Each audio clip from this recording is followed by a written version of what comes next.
We got another Patreon review today, and on this episode, I'm going to review a Patreon request from the member. This is my Patreon username. Many are like it, but this one is mine. He asked me to review the 2018 Bollywood movie 2.0. But before I hop into this review of this very special movie, I gotta let you know what this is. Movie breakdown, the movie review series. We look at new or old movies, give them a grade A through L plus and minus do count. And if you want me to do, let me know. Please put in the comments below and I'll get to it as best I can. And also Patreon/Ali Zakka for $2 a month. You get your review out way before it comes out on Facebook and YouTube because in front of everybody. YouTube immediately because you're paying for my services. Now, let's kind of get into today's episode of 2018's 2.0, I was about to say 2.1, but 2018 2.0. And this movie is a sequel of Ithran. I think it's the first one. It came out in, what year was this first one came out in? Ithran, it came out in 2010. And this is the sequel, 2.0. And what is 2.0 about? 2.0 is about mobile devices are pretty much flying away out of people's hands and growing up to become this giant bird and going around killing people. And it's up to this doctor, scientist who has to rebuild his cybernetic android to fight this giant bird creature, cell phone monster, and save the world. That is pretty much the gist of it. Now, with that being said, what I just mentioned in probably about a span of 1 minute, this movie took 2 hours. 2 hours and 30 minutes to explain and to get to. Let's talk about the things I like before going to dislike. I like the concept. I like the idea of this movie. This idea of this movie was very unique. I like the idea of the bad guy being upset that the birds were killing, so the cell phones were killing the birds. So cell phones were killing birds. This man apparently is part bird. I'll talk about that in a moment. It's part bird, or a bird touched his dead baby body and he got life, and therefore he owes his life to birds and he has a connection with birds. And apparently cell phone, the radiations from cell phones are killing birds, and he was trying to protest and tell the government that you gotta stop making cell phones because cell phones are killing birds and we're killing animals, killing nature, and we're not doing this, so I'm gonna fight. And then eventually he kills himself because nobody's listening to him, and then he forms, by him killing himself, he forms into a being of electromagneticity, can't say the word right now, electromagnetic energy, and then absorbs the cell phones around him, and then becomes a cell phone monster that also turns into a bird. And I like the villain's plot of him being like, you know what, I have a cause, I want to save birds, and nobody's listening to me, so I'm going to turn myself into a bird monster cell phone thing and then attack the world. I like that idea. It's kind of like Thanos from Marvel MCU. Hear me out. Kind of like Thanos from Marvel MCU, where he was like, well, people are killing resources in the world, so if I cut off half the humans or half the life sources, that will save the planet and people will be able to live and longer. I'm going about it the wrong way, but I like the idea of the villain. Like when you give a villain some kind of backstory that you're like, oh, okay, I can see your plight and I see why you're doing this. You're doing it wrong, but at least I can get behind you. Most action movies don't even give the villain credit enough to do that, and this movie gave the villain credit enough to do that, where you're like, I feel the villain. I understand where you're coming from. You're doing it wrong, but you're coming about it the wrong way, but I get it. I see your anger. I see why you're doing this. I love it. I love good writing when the villain is written out well. That's one thing I like. The other thing,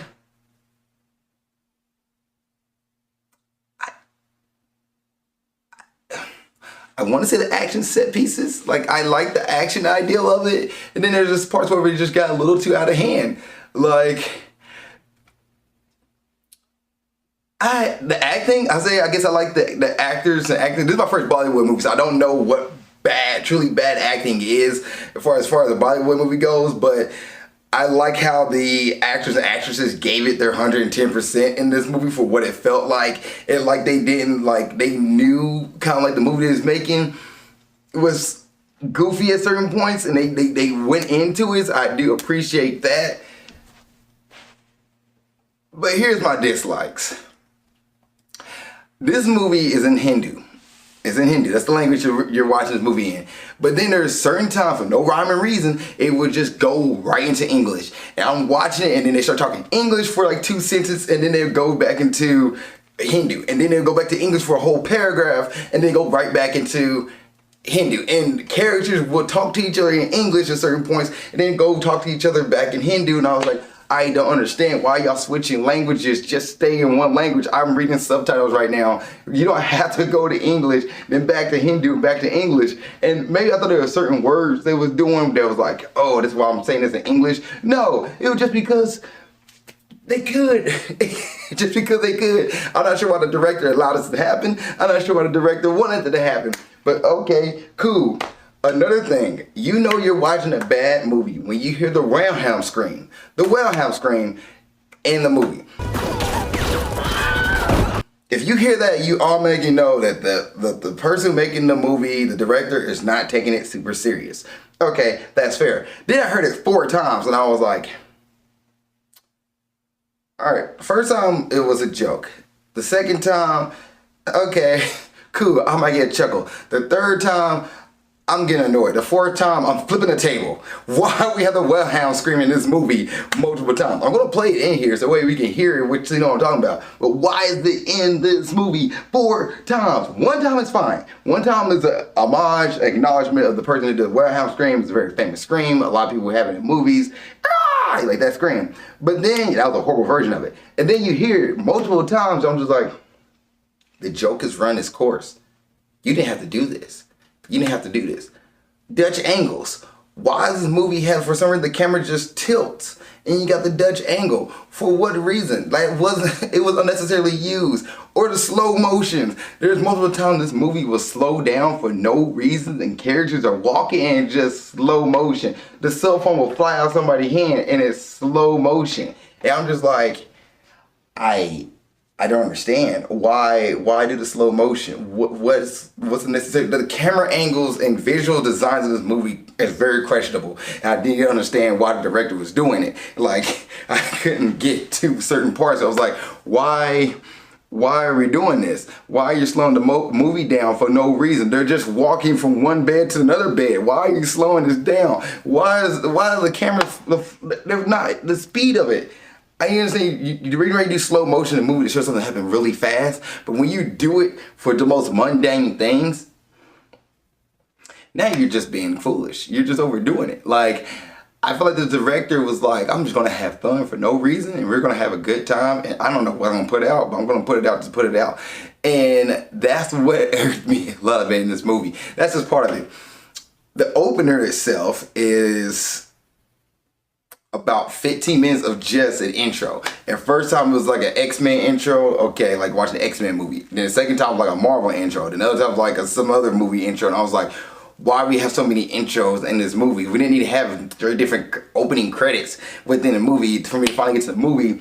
And then the movie itself is 2 hours and 30 minutes, but the main action don't happen until like about 40 minutes into the movie. You didn't get to the main action piece. And that part right there, my jaw dropped. Actually, no, it wasn't even 40 minutes, it was about 50 minutes in. My jaw dropped, and I was like, oh gosh. It went from a regular like horror movie where like the cell phones attacking people. It didn't make sense why they were attacking people. There's no rhyme or reason. People just getting attacked. Certain people getting taken out. And you're like, I don't understand who are these people. I know one's like the prime minister. Everybody else, I don't know why they're getting attacked. And then you get when the doctor revived Chiti, the android, the cyborg android, to fight the cell phone bird monster.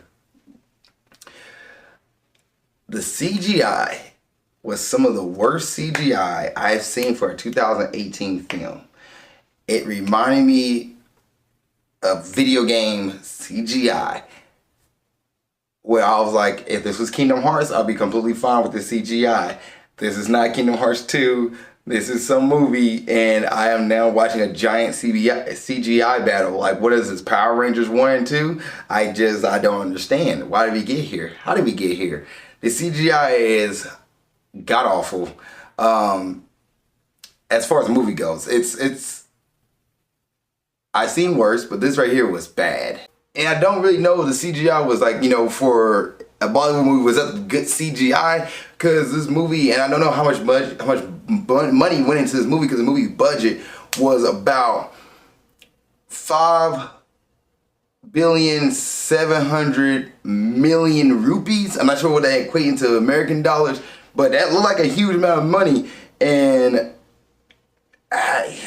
CGI could have been better. It was definitely not the best. And I watched the trailer, and the trailer showed you majority of the ending of the movie. All the action sequences of this movie happen in the last 30 minutes of the movie. Now, granted, you have to sit through after you see the first action piece where Chi-Chi fights the bird, and I'm just like, oh, this is happening. Okay, this is stiff. The choreography for the CGI is not great. Okay, I'm getting through it. This is happening right now. This is the Power Rangers movie. Mighty Morphin Power Rangers. I've seen worse movies though. But yeah, it's, at least it's not Mortal Kombat Annihilation bad. That movie's horrible. Or Last Airbender. Those movies are trash. It's right there with Dragon Ball Evolution. That would be the equivalent of this movie. Power Rangers meet Dragon Ball Evolution is the equivalent of what I would say this movie is. Yeah. And I ain't talking about the ending battle where like Chidi is killing other humans and destroying humans, but everybody's apparently surviving this fight in this arena. But they're destroying the arena and falling on people, but yet they're surviving. And I'm like, aren't you there to protect the people? Why are people dying in your wake as you're fighting this bad guy who also want to kill humans because they killed birds? And then to mention, the movie at the 1 hour and 6 minute mark goes into a backstory for the villain out of nowhere. Like the hero is fighting the villain in the middle of the fight. They just switch right into this backstory, like with no rhyme or reason. There's no like, let me tell you about my past and where I've come from or why I'm doing it. It was just like he transformed back into human form and then just started telling his story. And I'm just like, why? And then this backstory lasts about 30 minutes. I would say about 20 to 30 minutes. And then we finally get back to the movie. Now I'm just like, but why? Why did we need a 20 to 30 minute backstory? We could have dealt with this. We could have dealt with this with a good 5 minute backstory. Say, hey, you know what?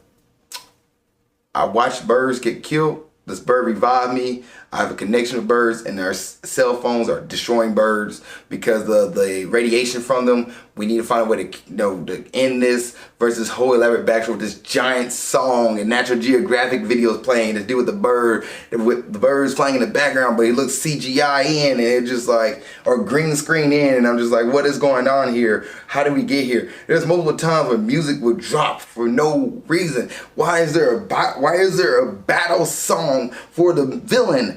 For no reason. I don't know this soundtrack. Why is there a battle song for the villain? And then when he comes back, there's another battle song.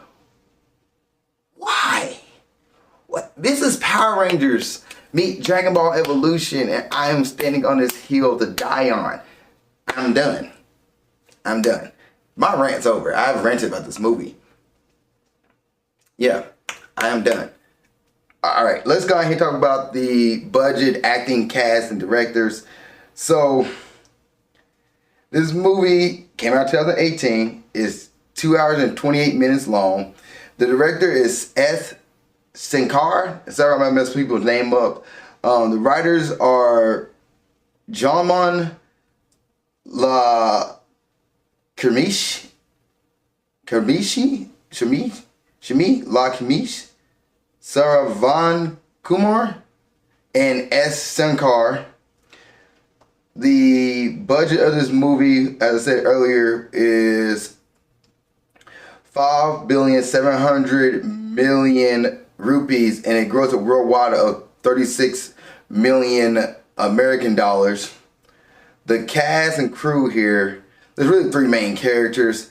You have Ron Rajigan, who plays Dr. Vashigar Garin. He is the doctor who also is a scientist. He built a bunch of robots and machines, and he's just like a really smart guy, and he built Chi-Ti. He also plays Chi-Ti as well. He is the android cybernetic version of him.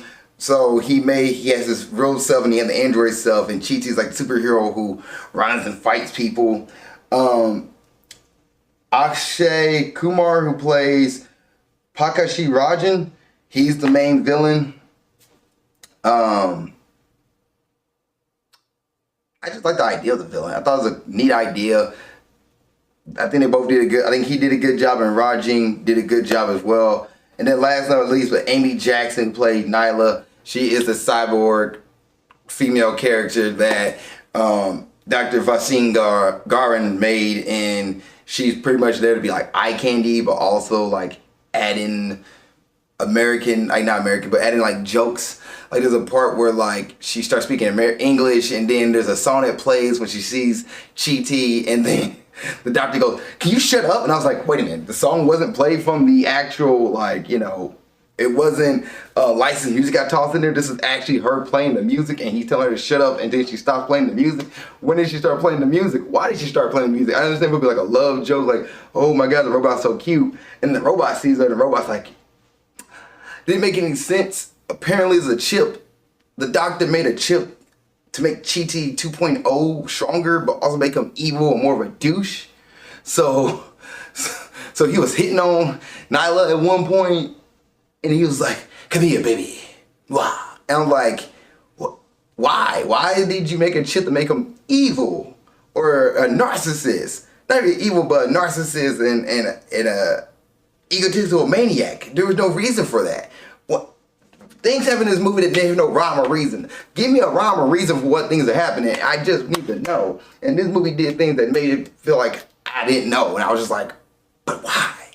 That gif of Ryan Reynolds in the doctor's outfit going, but why? That was me. My journey of this movie. And I just need to know, but why? At one point, I had to sit there and like, is this a part two? People are doing things that like maybe a sequel movie would do, where people already know what's going on and they don't need to explain things to the audience. And of course, there was a part two, and I was like, of course it is part two. Of course, this one is. Yeah, this movie is something else. Is there any other thoughts? I'm just thinking about back to the CGI or a few things. Like there's a scene where this man is walking down the street, or he's in his car, then get tossed out of his car, and then the cell phones form the street, and then they try to eat him, but they spit him out, and then he finds himself in a forest, but then all the trees are birds, and the birds are cell phones, and it's a concept. This movie is a concept. I've seen worse. I at least was entertained, but it is a concept of a movie. Some of the music was good. It's just weird licensed music for particular characters. It's like watching, and I guess American cartoons and anime does it where characters think, like you watch Dragon Ball Z, the Bruce Falcon version, Goku transform, his theme song plays when he transforms, Vegeta's song plays when he transforms, Gohan has a soundtrack that only certain characters get, and you see that in movies and music. Like Iron Man has a theme, Captain America has a theme. It's just, I guess it's a difference between like a tune that's played versus a licensed soundtrack that's played where like they're playing the song with the rapper and the dude singing or the girl singing, and it's the character's name that they're singing for, and you're just like, where does this come from? Am I supposed to know who this person is? No, but apparently it is. Yeah. Is this a Friday night movie? Now, don't waste your time. Don't waste your time at all. And grade time. I'm gonna grade 2.0 from 2018. I'm gonna give this movie a D minus. It's a D minus for me, a 60%. I was entertained. It is not the best. I like the villain plot line. The action sequences are suspect, not the best. CGI is very video game-esque. I just don't know, like, I've never seen other Bollywood movies. I don't know how bad Bollywood movies can be. If this one the worst of the worst, and I'm giving it a D minus, you know what? I'll take it. I'll take it. This really reminds me of Power Rangers meet Dragon Ball Evolution, and I think that's the best way to describe this movie. Best way. IMDb gives this movie a 6.1 out of 10. That is a D minus. That's a 60%. Rotten Tomatoes gives this movie a 55% from the critics. The audience themselves give this movie a 70%. So the audience love this movie. You know what? That's fair. They tell me, like, you also might like Yamato and Naruto as well, and Dragon Inn. So not them telling me that because I watched 2.0 that I might like this movie. But I'm curious what some of the audience said. Let me see what Rotten Tomatoes audience gives this movie, because the fact that somebody sat through this movie for 2 hours and 30 minutes, God bless their soul. United States. So the box grossing for United States according to Rotten Tomatoes was $5.5 million. All right, let's get some top critics here, and then I'll let you guys go. So this person says, like the robots and cell phones that keep running out of battery at the end of 148 minutes, the viewers needs recharging. This is from Udita Wala. You know, I feel you on that. She said 2.0, this person right here says 2.0 is as dull as ditch water in the first half, perking up in a little in the second half. This is from Shubhra Gupta. Let's see. So I go against all reason, against all common sense. 2.0 works in a big way. This is from Simon Abrams. He's a top critic. Some people like this movie. Hey, Rotten Tomatoes told me this movie got a 70%. That's a C minus. And the audience that's the audience. And the critic give it 55% was an F. So I mean, people like this movie. I can see why it got some of the things that people like, because there is a story to it. It's just so over top and ridiculous that you're just like, this movie is wilding for no reason. All right, that's my review of 2.0 from 2018. If you've seen 2.0, what did you think? Please put in the comment section below. Other than that, see you guys next episode of Movie Breakdowns, and keep being awesome. Thank you so much for making it to the end of this video. I really appreciate that. Please don't forget to like, subscribe, and comment. If there's a review you want me to watch or do, let me know. Please put it in the comment section below this video. Also, you want to watch the last episode of Movie Breakdowns, it's right there. Just gotta click on it and you'll be able to watch it. Thank you guys so much. I appreciate it. Love y'all, and keep being awesome.